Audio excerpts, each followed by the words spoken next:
Good afternoon, good morning, good evening, wherever you are in the world. Welcome to another Atomic Mass Transmissions Live. I'm Will Schick, Director of Product Development for Atomic Mass Games, and I am filling in for one Dallas Kemp, who's on a well-deserved vacation this week. So, today we are going to be continuing our Hood painting adventure from Tuesday. So on Tuesday, I painted the normal version of Hood. Today, we are going to be tackling the possessed version of Hood. So we're going to get on with all the monster gribbly goodness. I'm going to hop this camera off of me. We're going to dive right in and get cracking. All right, so here is our Hood possessed version. So this is the transformed version of Hood. If you haven't seen the Hood cards yet that were posted on social media by one Mr. BK on Tuesday, the Hood is a transforming character, so he can flip back and forth in game between his normal human form and his Nasante demon form, which is what this represents. If you were with us on Tuesday, you did see me do a tabletop paint version of the Hood. I spent about 90 more minutes after that stream during my normal morning hobbying and stuff, and I just kicked everything that we did back up to a couple of levels. So I added a lot more highlighting to like the magical effects. I did a couple more issues. I did a little bit of OSL on the arm here to show the flames from the little magical hex pistols flying up, and of course we did some glowy evil eyes and stuff like that. So again, this is using everything that was done on Tuesday and then just spending about 90 more minutes to take it up to that next level. We're going to dive right in and do the same to our possessed version. So for the most part, I'm going to be following the exact same formulas that I used on Tuesday because I want these two to look like they're transforming from each other. So we're going to use the same colors for the cape, the pants, the undershirt, the shoes, everything else. So I'm going to start things off. I'm going to do the cape first because that's just where I like to start. We're going to use this Vallejo Air Red. It's exactly what we did last time. It's a fantastic color over a zenith to quickly lay down a nice base coat of red. And we're just going to see if we can get this little possessed version of Hood ready for the tabletop in the hour that we have to spend together. So know that today is a big day. One Mr. BK showed off the full Ms. Marvel, Kamala Khan sculpt. And there are two in the vein of all the transforming characters that people have been seeing lately. She is yet another one. For those who saw the early preview of the sculpts, where we showed off just the little normal version of her before she biggins up. Obviously, there was no way that that was going to be the full story behind that character. And she was concepted from the ground up to be a transforming character as well, and to really utilize that mechanic in a fun way. And we're going to be talking a whole bunch about her at Mini Stravaganza. So the last two previews that you've seen from the social medias, which are Hulkbuster and Kamala Khan, Ms. Marvel. We're going to be doing a live panel to play of both those characters. So myself, William Pagani, and I think maybe a couple others. I'm not entirely sure who the full outlines on the panels are. They are going to... we're going to be hanging out for an hour talking about those characters, and walking through the process of developing and designing them live and in person. So if you want to get an idea of what those characters do, probably see some stat cards for them. You're going to want to check out that panel at Mini Stravaganza, the full details of which and schedule are going to be going up here in the next week or so. But we're going to have a lot of fun. I'm excited for folks to see what we did with those characters. Hulkbuster, I don't want to spoil too much of the story or anything like that, but he's definitely one of those characters where we finished designing and development on the rules quite some time ago, and it's one of my last memories of like office life before everything kind of changed for the last year and a half or so due to COVID, I guess. And I had finished writing the Hulkbuster rules. I think Josh was walking by my office as I just finished. I was like, Josh, you got to come look at this. You got to come see what I've just done. And from there, everyone was in my office looking at my computer screen, and we were giggling with some pretty maniacal glee at how crazy we were getting with the Hulkbuster, and that was very cool. And of course, Dallas Kemp loves painting big stompy robots. That is like his #1 favorite thing to do. So he couldn't have been more excited to get to make the Hulkbuster for Crisis Protocol and all of that. It was a real big joy to get to work on, and that sculpt is just truly amazing and ready to go. So Hulkbuster is huge. I mean, technically, if he wasn't flying through the air about to deliver a meteor punch to probably poor Hulk's face, he wouldn't be quite as tall. Based on all of the information about the Hulkbuster suit and that version of the Hulkbuster suit specifically, it stands about three-ish feet taller than Hulk does, so that's what we scaled it against. And you know, our Hulk in MCP is definitely not small. Very much he deserves the term Hulk, so that made the Hulkbuster fairly sizable as well. But I can't imagine doing it any other way, to be honest. Like that version of the Iron Man suit and everything else just had to be super impressive. And getting to do the little Iron Man as well along with it for the ejection protocol was also super awesome and fun too. All right, so we've got our reds laid down. I think I got everything. I might just get a little bit more into that hood. Just a little bit, although a lot of that won't show up. Okay, step one done. Keep moving on.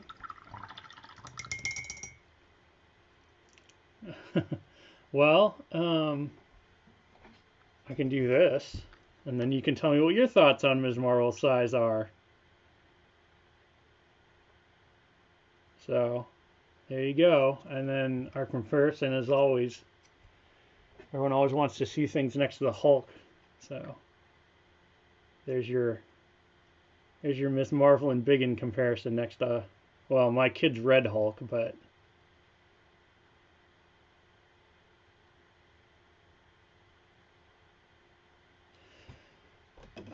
so, there, now we've shown the size of that. Everybody can get talking, and then if you want to see them next to each other, there's the little version and the big version side by side. So normal version and embiggen version. She's not messing around when she goes big.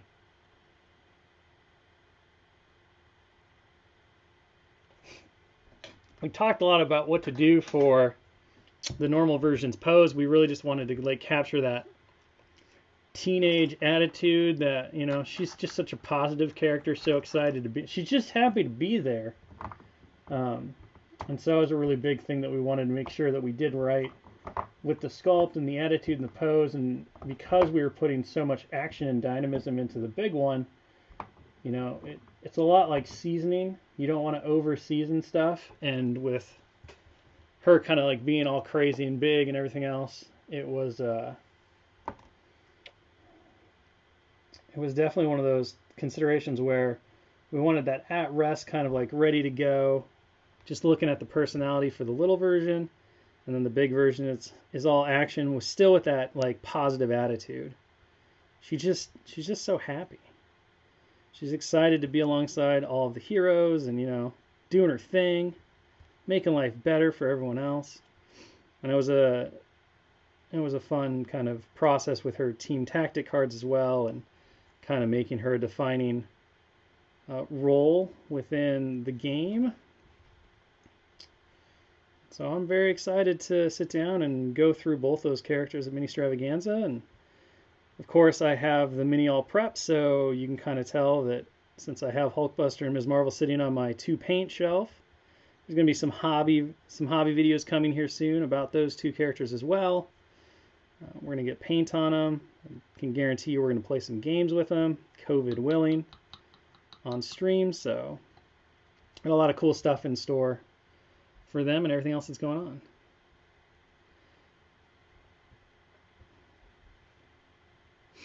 All right, so we're just laying down this rainy day gray onto the pants. And I originally chose this color because it kind of, once you use the black Vallejo glaze wash, it reminds me of those like gray denim jeans, which is what I think of when I think of like hood pants. He's done the blue jeans like once or twice. Sometimes he's in really nice like dress pants. It just feels weird to me, especially because he's wearing his little Dormammu Keds. Um, so I like the gray denim. That's what we're going with. That's what we did on the last one. Everything will fit. It'd be a little weird if we painted him in entirely different clothing, like he transforms and the demon brings its own clothes with it. Top 3 miniatures I've seen hit the table out of what have come out so far. I guess that depends on like, what do you mean release the budgies? Do you mean like game wise or just sculpt wise or anything wise? Because there's a lot of criteria that would go into that.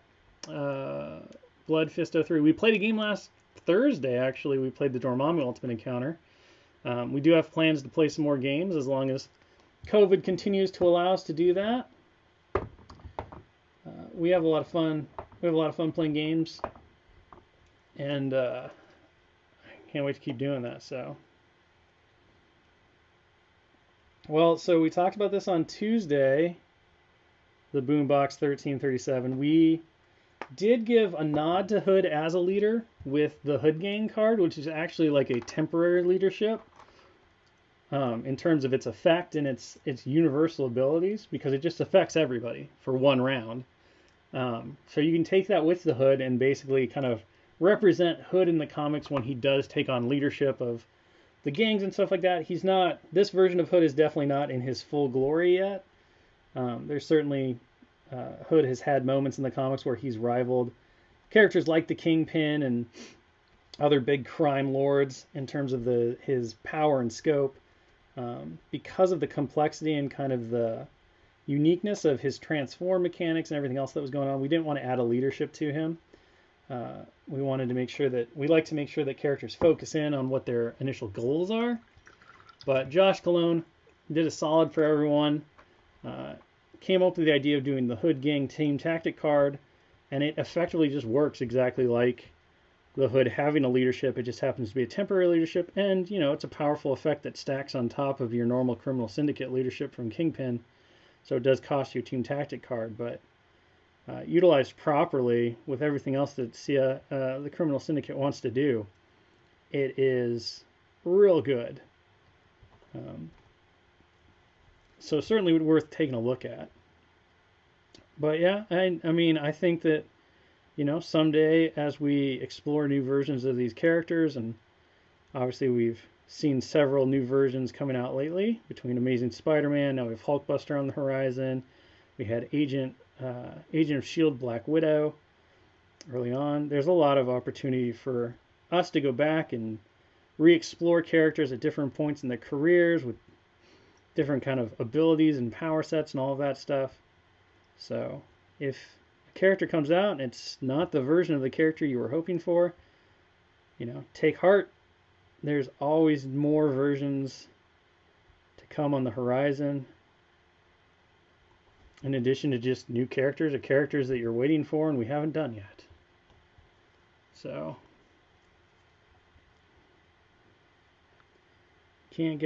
unfortunately we can't get to everything that everyone wants right away. There are timelines involved, and we like to go on vacation and spend time outside of work, although usually that time is a lot of hobbying time and game playing time, but still we're not always at the office basically, so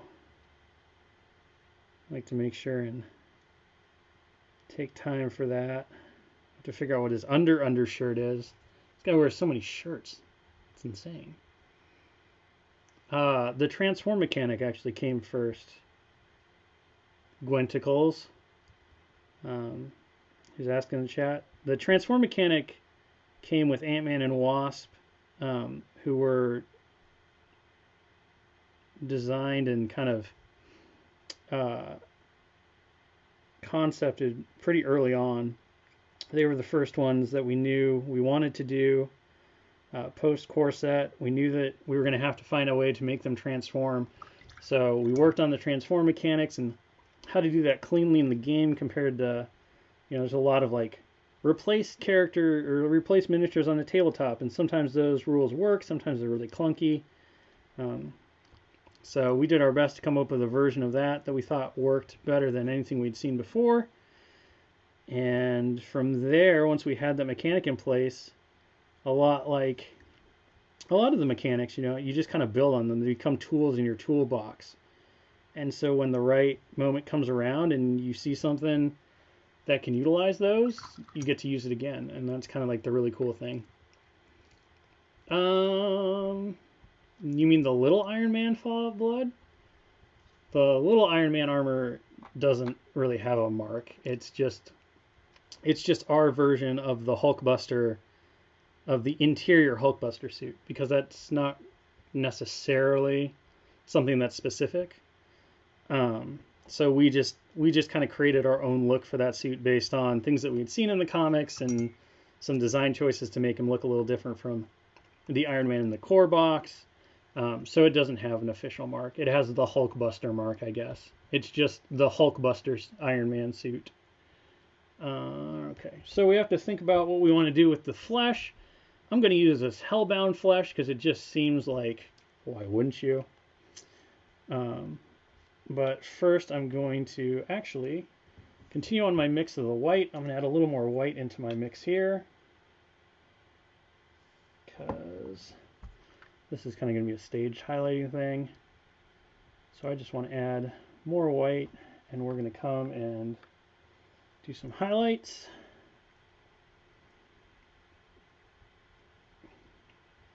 Doodly-doo-doo-doo.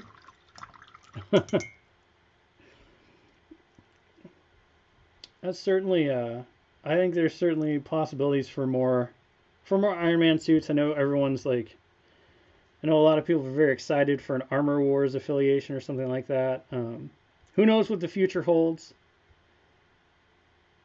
But I would certainly say,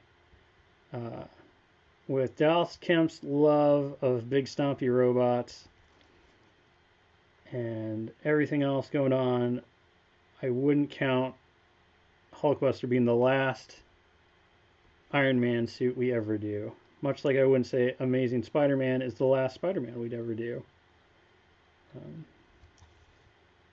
There's some of those characters have so many versions and so many iterations that we're gonna get to see a lot of different fan favorite interpretations of them and different comic runs and all of that. There's plenty of symbiote left to explore as well. Just a lot of cool stuff, and it makes it very exciting to work on this game because of that. Because we know that we have so much ground yet to cover, and so much of it is just so exciting. The amazing thing about Marvel is they've reinvented characters and through storylines and creative teams and all that, and yet, despite seeing Spider-Man for the 5th time, that Spider-Man from that run is just unique in so many ways that makes it interesting and exciting and super fun to have on the tabletop.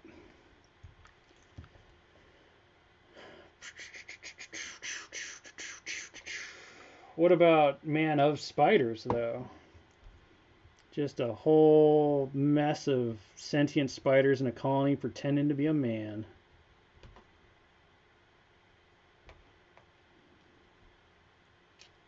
Card pack upgrades for new. This question I think this question got asked in another stream, and I wouldn't count it out. I wouldn't count out, expansion card pack material, stuff like that, in the future. We're gonna do, our goal is to make sure that the game remains interesting and exciting and lively, and we want to expand it in different ways. And so, obviously, the crisis cards and just narrative missions in general, things like Vibranium Heist and stuff we've been doing through organized play, those things all certainly would be right at home on a shelf in some kind of like upgrade card pack or tactic card pack, things like that.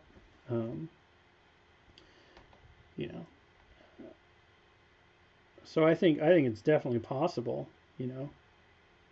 That doesn't particularly mean that you'll see it, anytime soon or anything like that. But I wouldn't say no to the possibility of it becoming a thing. especially as the game grows and expands. I think there'll be more and more of a need, quote unquote, for things like that, because we want to see this community continue to grow and continue to thrive, and we don't want players to be limited by whatever could limit them in certain ways. So, I don't know why, but there's something so satisfying about painting white sneakers. It just makes me so happy. Well, why was Mutant Masterworks an OP kit and not in the Magneto box? There's a lot of considerations that go into that, but I think the biggest one is in the end, we want to make sure that we're supporting the local gaming store as a central hub of the community. Many of us at AMG actually owned game stores in the past. Many of it, and then the others who didn't worked either in high school or college or whatever at game stores. So we have a strong affinity for what stores mean to a community, how they are instrumental in helping things grow, and just serving as that centralized hub. New players come there, they discover the games there, they find the communities there, they gravitate together. Even if you don't necessarily play most of your games at a game store, the game store's impact on the local community is huge. And doing Mutant Masterworks as something that is exclusive to the game store, I think, is an important element of supporting those retailers who take the time to support the communities and all that stuff. And I understand that not every player base has a local game store, depending on how big everything is and stuff. And, so it becomes tricky. It's like, okay, well, we want to do things that all the community can have access to, but we also want to make sure that we're providing tools and opportunities for the LGSs out there to do the best they can be and help the games grow like we hope they do. And so that's kind of the determination. Sometimes things wind up as a product, especially when they're big and like all-encompassing, like the Dormammu one requires let us do new terrain and do some very exciting and unique things. The Magneto one, that's a great version of something that acts as a bonus. You don't need it to make Magneto exciting and fun. It's great to have in your collection. And so if you can get that through your local gaming store and play in the event with a bunch of players and make the store that kind of centralized hub, then I think, the benefits outweigh the negatives. And so that's kind of that's always been, it's always been the challenge of organized play in any way is, when you do something as an organized play kit, not everyone is guaranteed to be able to access it. And our approach has been, okay, well, we're doing bonus content that players can get. It doesn't affect the base game at all, so it doesn't imbalance game experience. It just adds value to the collection, and I think it gives something that's super compelling for retailers to be able to offer to their players that communities can gravitate around and be very excited about. More so than just another tournament event where, Susan, the best player in the community, is going to win another gold coin. These things provide something that makes everybody excited and they add value. And of course that makes them more desirable, which means that if you can't get one, it's slightly more of a bummer, but much like I said, card back shouldn't be ruled out. It's not like those things may never appear again in some other fashion. But critically, they'll always have to be something that completes their goal of adding benefit to the LGS. So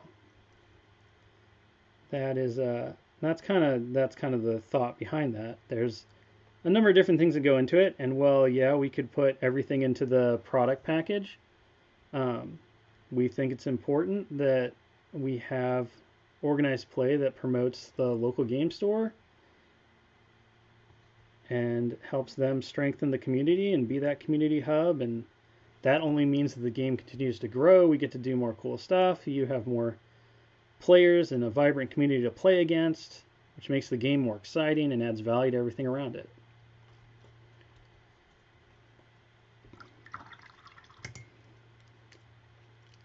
He's kind of looking like an 80s cartoon mummy right now. I'm kind of loving it here. Okay, we're going to add a little bit of flat white into that skin tone. Do I want to do that? Do I want to wash it purple first? Ooh. We're not going to do that. We are going to wash it purple. Okay, so as far as the Aconite books go, I'm glad you're reading Target Cree. We saw an initial outline for the book, which was mostly like for us to check characters and kind of the affiliations and stuff, so it reflected the game. But as far as the plot and stuff, that's left primarily to the writers, to the author and the publisher and stuff like that to figure out. And of course, they work very closely with Marvel on those kinds of things, just like we do with the sculpts. So, yeah, it's one of those things where they're not. I mean, obviously, Crisis Protocol doesn't necessarily have a ongoing or fleshed out game narrative. It's set, in our version of the Marvel Universe. It shares aspects and all of that stuff with kind of the primary Marvel Universe, but it's still our unique slice of everything.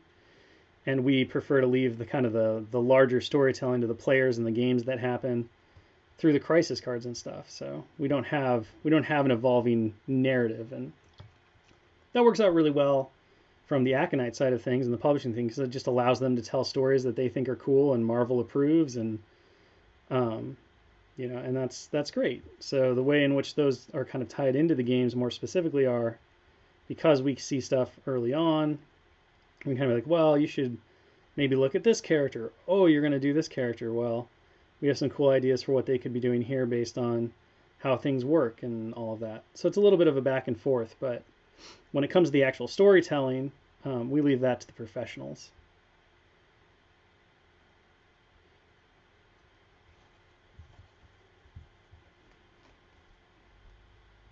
We do not.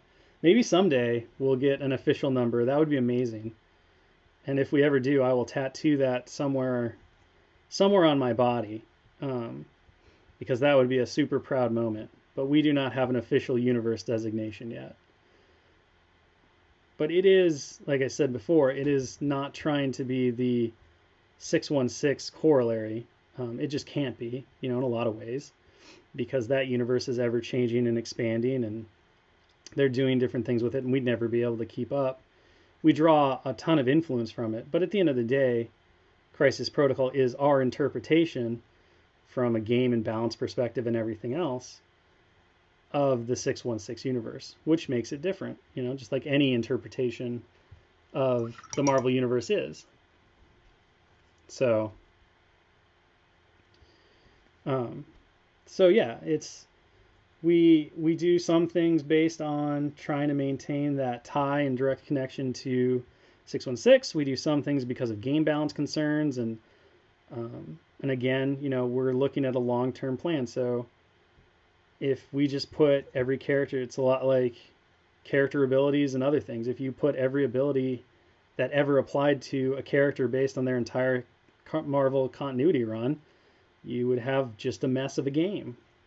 So we have to pick and choose, and sometimes that means, digging deep and finding characters that might have made an appearance once or twice in an affiliation. Sometimes that means leaving certain characters out that everyone expects because it's not the right time, or it's not the version that we think belongs there. So we have a great team that's, many of us are very, very passionate and active readers of Marvel Comics, both in the past and present. My Marvel Unlimited subscription is always open. I do a lot of reading in the morning and at lunch, because I've always enjoyed those universes and that universe and those worlds and the stories in there. But we're not trying to do a one-to-one recreation, and we just never could. So we will take liberties at time and kind of diverge from 616 when it makes sense, and no different than any other video game telling or any other Marvel experience, you know? It's kind of the way it works. All right, I'm pretty happy with this purple. This purple wash, this violet ink tints over that skin color. Pretty good. Well, that dries because I can't do the skin right now. I'm going to go to my black glaze, which is... Oh, how do I always misplace this bottle? I don't even understand. There. Nope. Did it fall on the ground? It did! All right, so we're just going to use some of this Vallejo black glaze. If you were here on Tuesday, you'll have seen kind of this process in general, but black glaze comes out as like this really thick, sticky wax. You need to add medium to it. I like to add a little bit of flat black paint to it as well. And what it does is it kind of has this tooth to it. It has like little flakes in it as it dries, and it creates a really nice looking leather, kind of worn leather look. So I like to use it a lot for black leathers. You paint it over a gray. I do a lot of different color grays with it. And it just makes a really convincing and good black leather. We're going to use it for the jeans here, which we used on our unpossessed hood, our normal hood. So this is kind of be our continuity between the two. So contrast paints. So I don't use like contrast paints specifically, you know, like we do on here. We do a lot of like thinned out washes, which are similar. You know, you can make anything into a contrast paint because it's just a technique effectively using slightly more medium and normal paint. So if you get too much water in the pot, the best thing that you can do is, I would say, when you pull the paint out, I don't know if you're painting from a palette, release the budgie, but I would say pull the paint out and put it on a well palette. Don't use a wet palette with contrast. I don't think that would work. I think that would ruin them. But if you have a well palette, put it in a well palette, and then I would just give it, you know, if you were going to paint an area with contrast, pull out a bunch of contrast paint, put it in a well palette, paint a different area first, and then come back to it. Or you could pull it out and just kind of wait and watch and see as it like slowly dries. Once it gets to that stage that it feels more like traditional contrast. But there's not a whole lot that you can probably do in the pot itself. Because if you just left the pot open, I don't know if that would dry it out properly. So I would probably just let it dry on a well palette a little bit and let it kind of lose some of that moisture. But that does bring up a really good kind of point. Painting with any paint, it's always best to pull the paint out of the pot and put it in a palette and work from there. Because obviously you won't you won't cross-contaminate, whether with water or with other colors. And then, of course, it'll keep your paints a little nicer for longer because you will keep the pot closed more often than not. And I know that certain paints have those nice wells right in the top. That makes it feel like you're supposed to work from them, and I did that a lot too, until I got no-no'd by Dallas on that pretty heavily. He was like, "What are you doing?" I was like, "I'm just painting." He's like, "Don't do it that way." So it is best to just work always from a palette and just pull the paint out. And that's why I always have like my wash brush, which is kind of like my junkier brush. I don't use it for details or anything. It's an older brush. You can use that to transfer the paint. You should never use your new brush to transfer the paint from the pot to the palette. And that also lets you, it lets you add and mix and all that good stuff as well. So it's kind of my rough take on how to solve that issue, at least for the moment. Dallas has a great class on painting flesh tones, and especially like African and other non-Caucasian flesh tones. He did it at Mini Stravaganza. I think he might be doing something similar again. You can always check those out. The biggest trick with, like a voodoo or a blade flesh tone is to always make sure that, I know, see, Dallas is here. He could just tell you. He's on vacation, but he can't stay away. That's my favorite part. with African skin tone, or like darker skin tones, is to mix in kind of normal, uh, what the same skin tones you'd use for a Caucasian, because we all have the same base. You know, all skin tones are based on the blood underneath and the flush. It's just the translucency of the pigment of the skin, basically the melanin that's in it. So if you want natural looking darker skin tones, you have to highlight with natural Caucasian skin tones that they give you in paint lines, right? So pinks, peaches, that kind of stuff. You can also just mix your own skin tones by using white, yellow, and then browns. Because white and yellow and then a little bit of black will make Caucasian skin tones typically. So there's a whole lot of ways to do it. But at the end of the day, the thing is that you have to realize that, you know, any skin tone still uses the same base. We just have different elements of melanin in us, but we're all the same. All skin is the same. There's just tonal variations based on how much pigment is in it. So don't approach it like you wouldn't approach anything else. Just approach it the exact same way with different undertones. I don't know if that made sense, but it did to me, so I'm gonna stick with it. Yeah, and if you want to go darker than that, then add purples. So like for a really ebony skin tone, you can use purples. There's a paint in the scale 75 range, the normal one. It's called African Shadow. But it's a really nice, it's a really desaturated purple, and so you can add that to your mix, and it will give you that really beautiful ebony skin tone, that really dark, just lovely skin tone. But purples are how you do that. Adding purple into that skin tone is how you achieve that darker color. And then for warmer tones of skin, you can use kind of a leather color or a red brown, and then build it up with the flesh tone. And if you're doing the really dark, like ebony color, instead of using more of a pinkish peach, like a more pink Caucasian skin tone, use a much lighter, a much fairer skin tone. So something that they would, like most companies would call it, like elven flesh. You know, it's got very little red in it. And if you mix that with your purple, you'll get kind of a more desaturated, you'll get those nice little very light highlights that you see in those beautiful skin tones. And just Google it. Google faces and skin tones and use those as reference. Reference is great. Using reference is the #1 artist tool. If you're not using reference, then you're just going to struggle more, and that's just silly. Okay, now I'm gonna get off that stand soapbox, I guess, and I'm gonna go back to painting skin tones. But I'm gonna be painting monster skin tones, which follows none of what I just told you. There's no Caucasian color at all. There's nothing human about this Nasante demon skin tone. So, oh, there you go. See, Dallas just popped that in the chat. So if you're in chat and you want to check out his skin tone class that he did, it's right there. It's ready to go for you. Nailed it. All right, so we're just going to go through and highlight up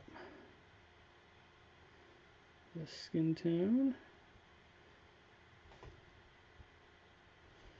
We just got to watch our time so that we can make sure that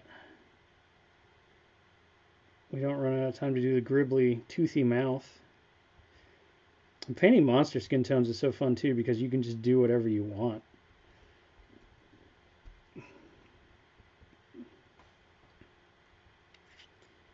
There's no rhyme or reason to it.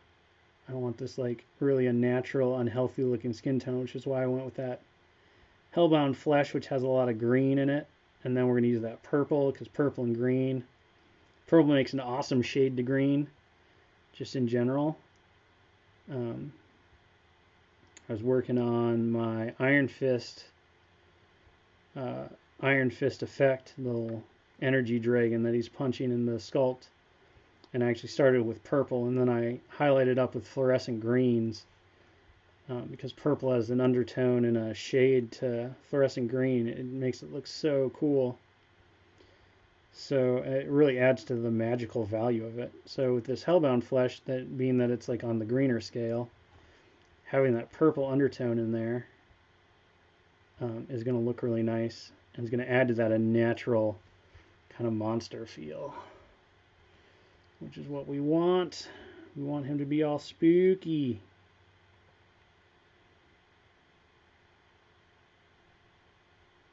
So gribbly, so gross. Check out really quiet. I must have bored everyone. It's okay. I don't have an audience quota, I guess, and I just get to paint for an hour or so, whether y'all want to talk or not, or just watch. What else can we talk about with Mini Stravaganza? I've been talking about Mini Stravaganza a ton this week, but it's kind of the excitement on everybody's mind. I got a meeting to go over some technical stuff with Mini Stravaganza. If you watched the gameplay stream last week when we did the Dormammu Ultimate Encounter, you got to see some of the cool new setup we got, which we'll be utilizing quite a bit. Oh, I got a bug friend. No thank you, bug friend. We have 3 new robot cameras, so we can reposition shots using a little controller, and oh my gosh, it's so cool.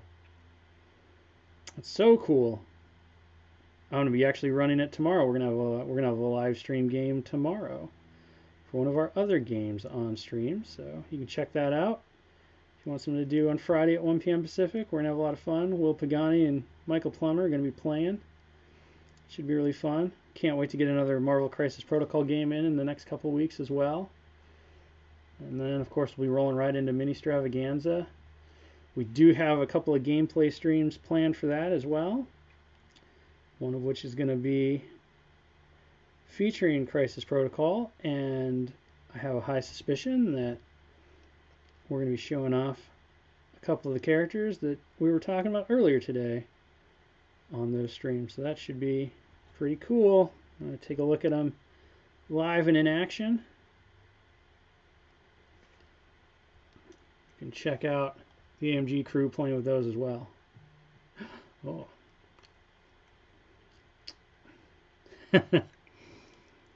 Yeah, that was our first game back, actually, the one where we showed off Sinister, Scarlet Witch, and Quicksilver. So that was cool on a number of levels. That was the first stream game we'd played since COVID, and so that was thrilling. That was a lot of fun. And then we did Dallas and I did the May roster challenge, and we had a great match between our community selected rosters, where we learned that Thanos and Gamora were actually working together to,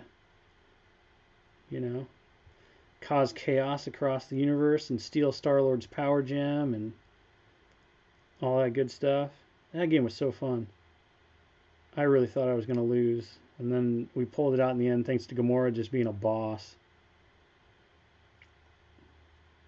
So many good times. And that just kind of goes back to the whole, Dallas and I were doing our own game of What If for an entire month, which was just amazing. We told that communal story together. We talked about our lists, figured out some crazy affiliation stuff, and that was so fun. And if you missed the What If episode from yesterday, oh my gosh, you gotta go check it out. I've never had a bigger smile on my face. We will have some, I don't want to spoil too much, but there are going to be some pretty cool game announcements. Because, of course, we're doing the panel to play live for Hulkbuster Ms. Marvel, but we also have a couple other development panels and some other fun stuff planned, some art panels and things like that for Crisis Protocol as well. And there's some pretty neat developments we've been working on that I think will make most everybody pretty happy, and then they will shake up the game a little bit. I have no doubt. Some people will. Everyone reacts to change in their own way. But yeah, I'm excited. There's gonna be a lot of good stuff. A lot of good stuff.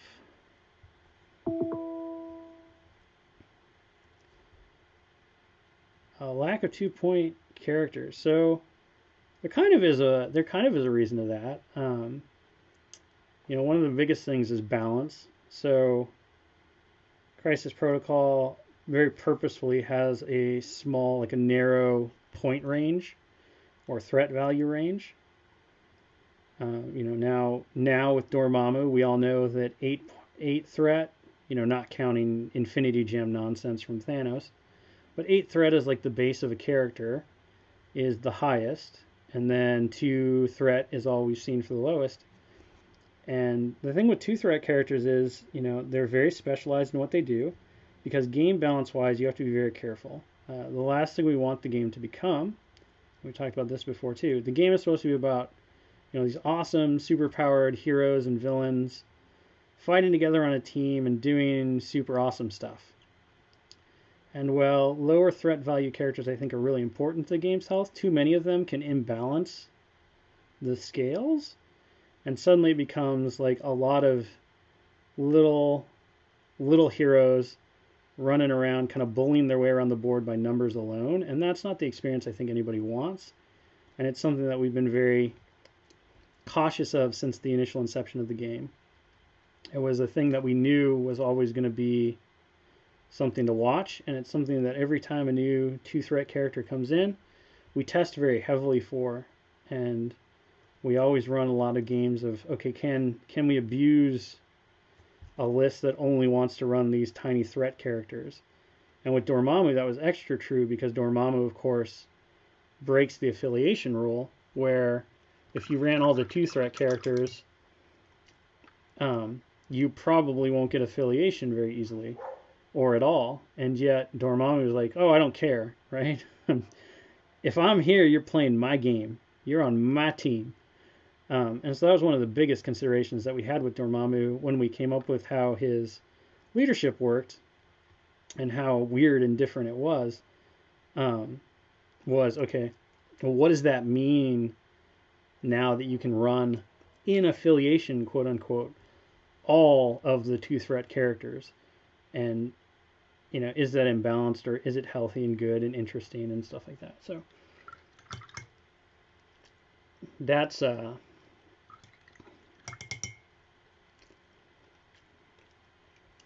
that would be kind of why it works that way, and the considerations behind it. Okay, I think we got 13 minutes. We got to do a mouth. So let's get to that gribbly old mouth. I'm gonna grab some fuchsia, so just some magenta. We're gonna use this for the tongue.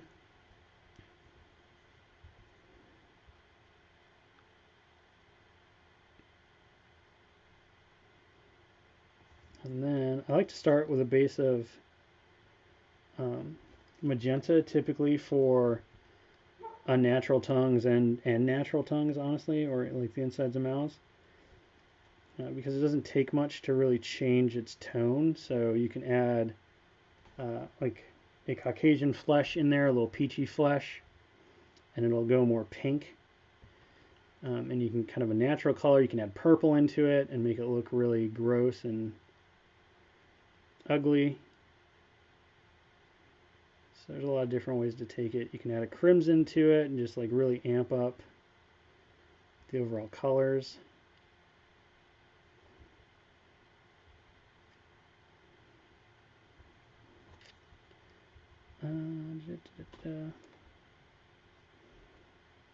We'll do this little like, is that?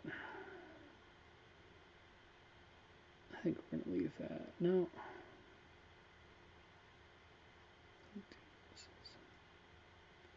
We'll make that kind of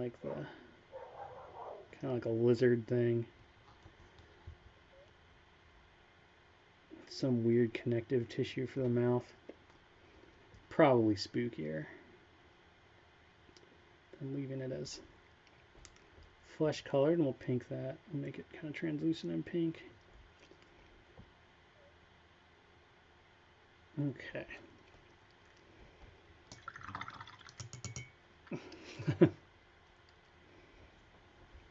Oh yeah, not running an affiliation is absolutely viable, and more so, I think, viable than people give it credit for.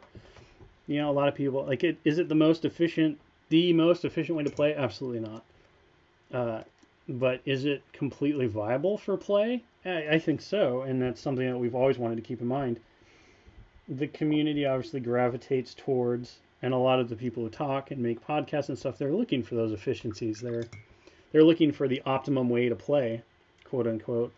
But the fact is that you're not, in most cases, you're not losing as much as I think a lot of people would like to admit by not playing with affiliation, especially with the huge pool of characters that you have now. And so that absolutely is something that um, we intended for the game to begin with, and is something that totally works. I'm gonna use a little bit of this fluoro pink just because it's a super nice pink. Um, and again, is it the most optimal way to play? No, I would never claim that it was. But I think a lot of people get over focused on optimum versus looking at the actual band, the bell curve between what the optimum side looks like and the non-optimum side looks like. And if the ends of that curve are really close together, then optimum versus suboptimum means much less. And that we talk about this a lot in our development panels and stuff. That is always our number one goal when developing Crisis Protocol or anything else. It's not about making everything perfectly balanced, because perfectly balanced is checkers. I mean, it's barely even chess, although you can kind of argue that chess is close to perfectly balanced outside the first person turn. But if everything's the same, that's kind of where you wind up in perfect balance. You want imperfect balance, where you have all of these different options available to you and everything is very asymmetric, but at the end of the day, the differences are so close together that play and luck, because we have dice rolling and luck definitely plays a part in the game, matters way more than what you take. And of course, it's a tall order. It's tough. We'll never hit it. No one will ever get there perfectly. There will always be outliers, but I think we do a fairly good job. And obviously, when we have an unintended consequence or we miss something, because Lord knows there's so many permutations, and especially as the game grows, that can't claim to be perfect all the time, and I never would. But with the banned and restricted list, we have ways to kind of curtail things that break outside the bounds and not affect the characters that we're all here for and why we want to play the games in the first place. So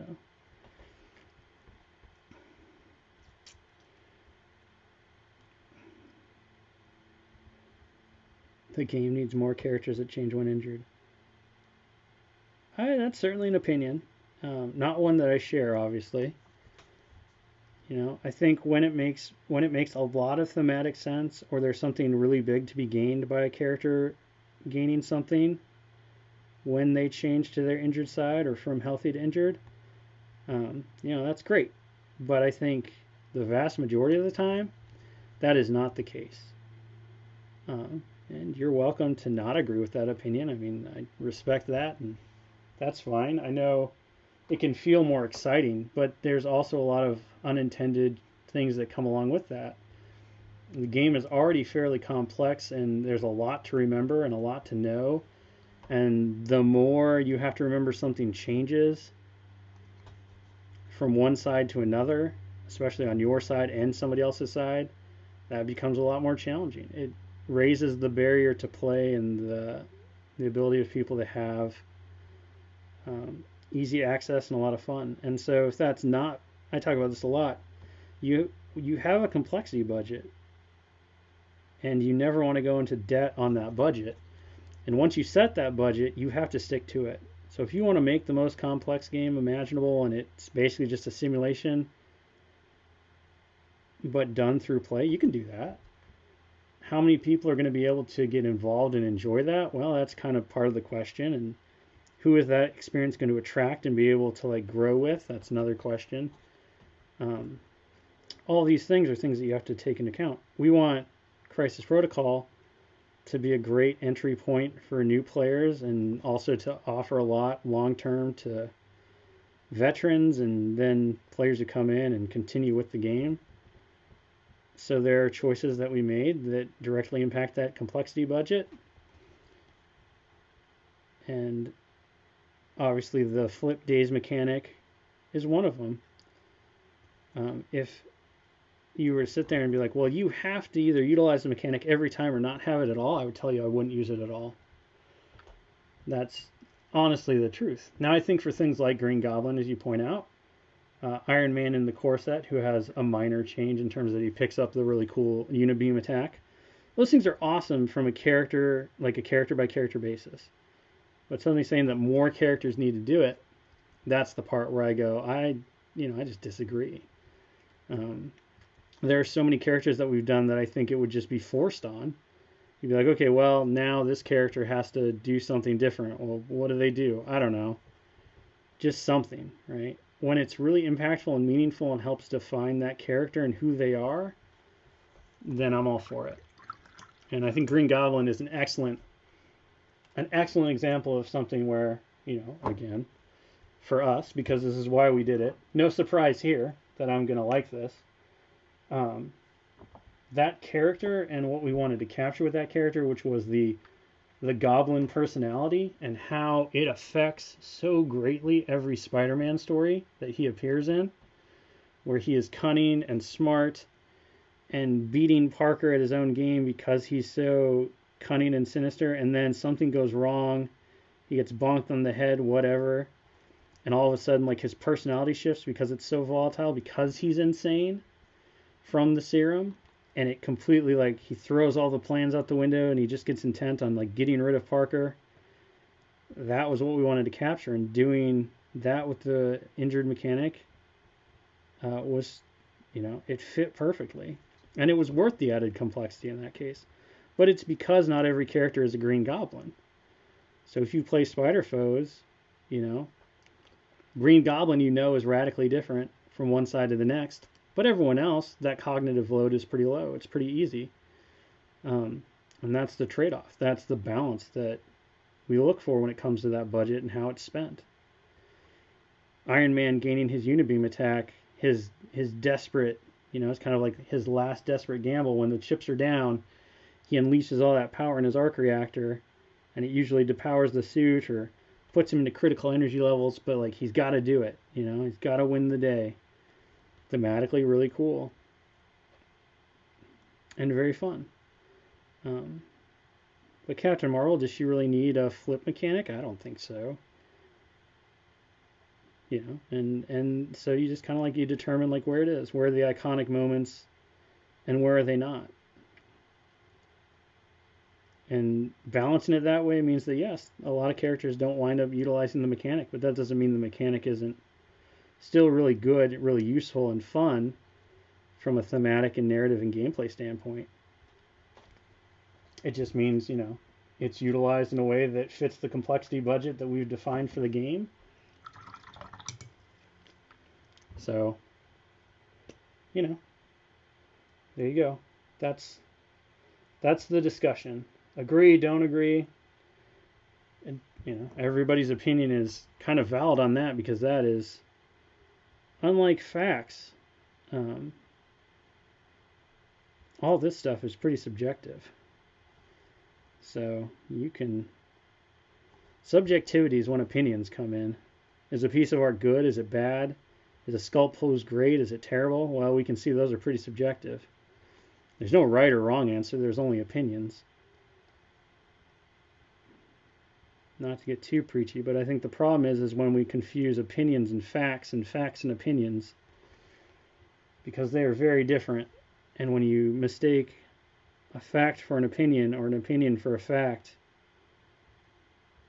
that's when everything breaks down.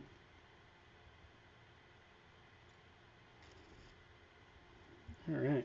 I'm going to give him some black claws. And we'll go from there. Just going to grab some flat black.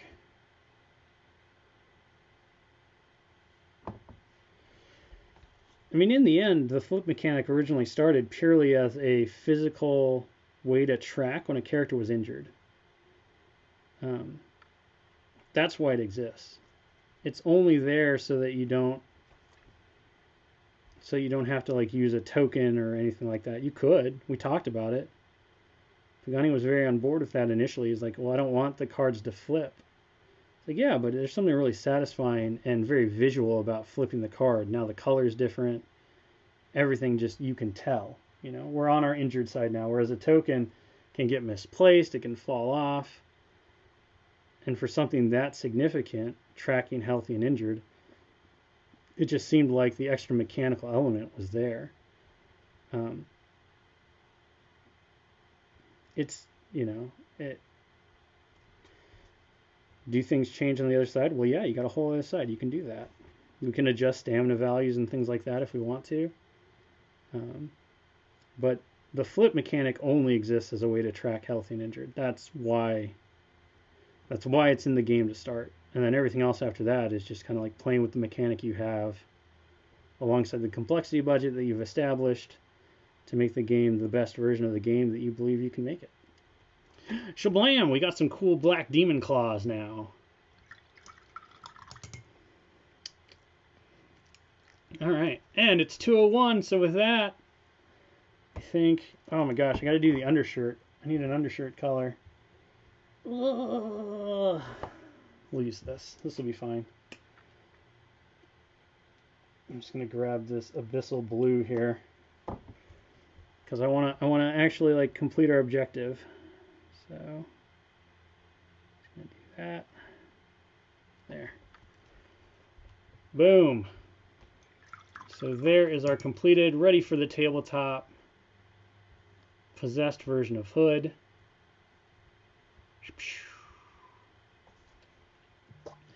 And just to show off the two, there is our completed